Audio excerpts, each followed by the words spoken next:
매일 성경과 함께하는 오늘의 큐티 시간입니다.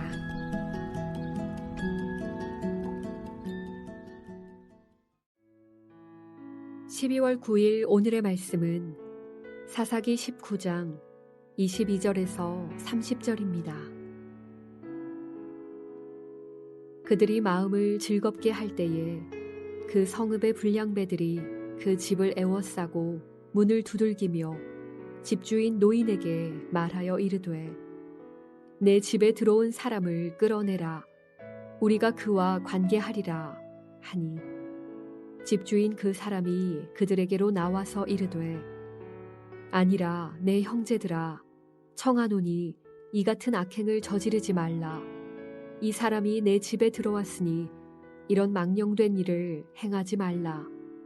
보라, 여기 내 처녀딸과 이 사람의 첩이 있은즉 내가 그들을 끌어내리니 너희가 그들을 욕보이든지 너희 눈에 좋은 대로 행하되 오직 이 사람에게는 이런 망령된 일을 행하지 말라 하나 무리가 듣지 아니하므로 그 사람이 자기 첩을 붙잡아 그들에게 밖으로 끌어내매 그들이 그 여자와 관계하였고 밤새도록 그 여자를 능욕하다가 새벽 미명에 놓은지라. 동틀 때에 여인이 자기의 주인이 있는 그 사람의 집 문에 이르러 엎드러져 밟기까지 거기 엎드러져 있더라. 그의 주인이 일찍이 일어나 집 문을 열고 떠나고자 하더니 그 여인이 집 문에 엎드러져 있고 그의 두 손이 문지방에 있는 것을 보고 그에게 이르되 일어나라 우리가 떠나가자 하나 아무 대답이 없는지라.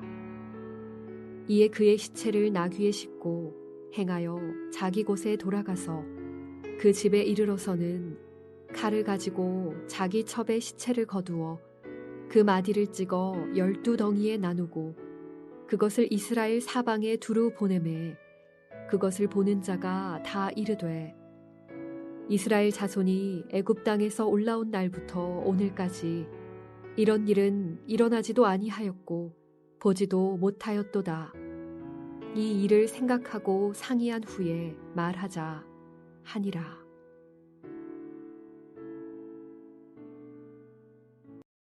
사사기 19장 20절에서 30절 말씀을 함께 묵상하겠습니다. 노인의 환대를 받은 레위인은 그의 집에 들어가서 즐거운 시간을 보냈습니다.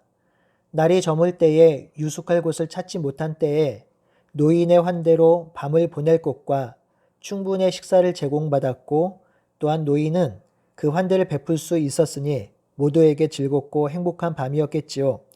그런데 즐거운 시간도 잠시 일이 터져버렸습니다. 동네의 불량배들이 노인의 집에 찾아왔습니다. 이 불량배는 단순한 동네 깡패 정도가 아닙니다. 이 불량배는 문자적으로 벨리엘의 아들들인데요.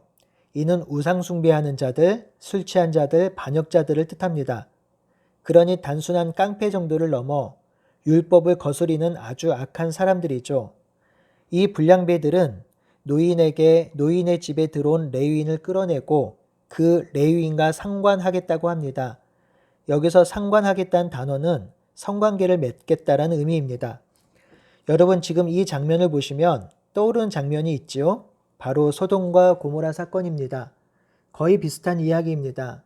지금 기브아 사람들 그리고 기브아가 속한 베냐민 지파 사람들이 소돔과 고모라처럼 부패하고 타락했음을 보여주고 있습니다. 소돔과 고모라야 하나님을 알지 못한 백성이었으니 그들의 타락은 그래도 이해하고 넘어갈 수 있습니다. 그런데요, 지금 이들은 하나님의 백성입니다. 그것도 이스라엘의 중심부에 있는 자들입니다. 그런 백성이 지금 나그네를 환대하지는 못할 망정 그 나그네를 성적인 도구, 쾌락의 도구로 삼으려고 합니다. 이에 집주인인 노인이 불량배들에게 말합니다. 내 형제들아, 이 같은 악행을 저지르지 말라. 이 사람들은 내 집에 들어왔으니 망령된 일을 하지 말라고 합니다. 여기서 노인들이 이들을 형제라고 부르지요. 이들은 한 백성이기도 하며 형제 가족입니다. 그런데 그 형제에게 이런 악행을 자행하겠다는 것이지요. 노인은 이 불량배들의 행동을 망령된 행동이라고 합니다.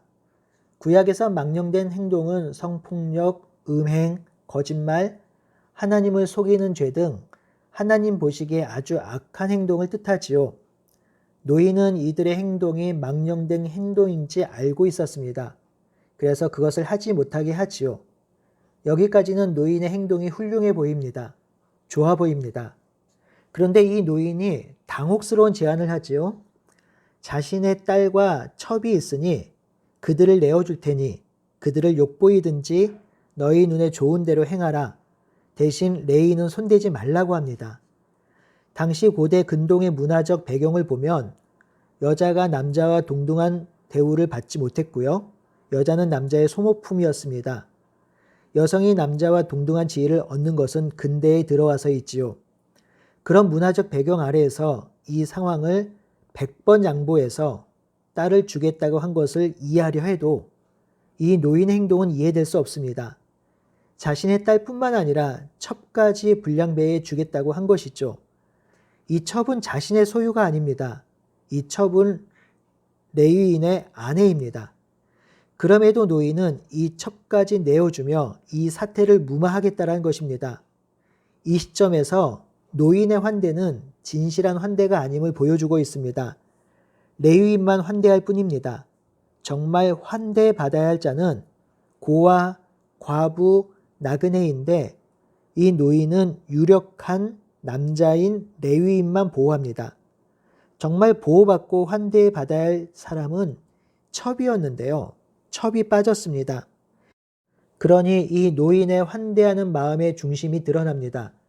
레위인인 나그네를 지킴으로 율법에 명하는 나그네를 지켰다는 것이죠. 그것만 중요합니다. 안타깝게도 노인은 율법을 지키기 위해서 또 다른 약한 여성을 희생시키고 있습니다. 환대를 한 건 잘한 일이지만 이 노인은 자신의 명예와 선함을 드러내기 위해서 아무런 죄가 없는 이 여인을 희생시키고 있습니다. 25절의 불량배들은 노인의 제안을 듣지 않습니다. 그러자 그 사람이 자기 첩을 붙잡아 그들에게 밖으로 끌어냈습니다.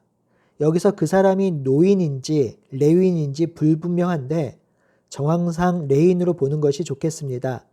그 첩은 밖으로 쫓겨났습니다. 그리고 불량배들에게 내어준 바 되었습니다.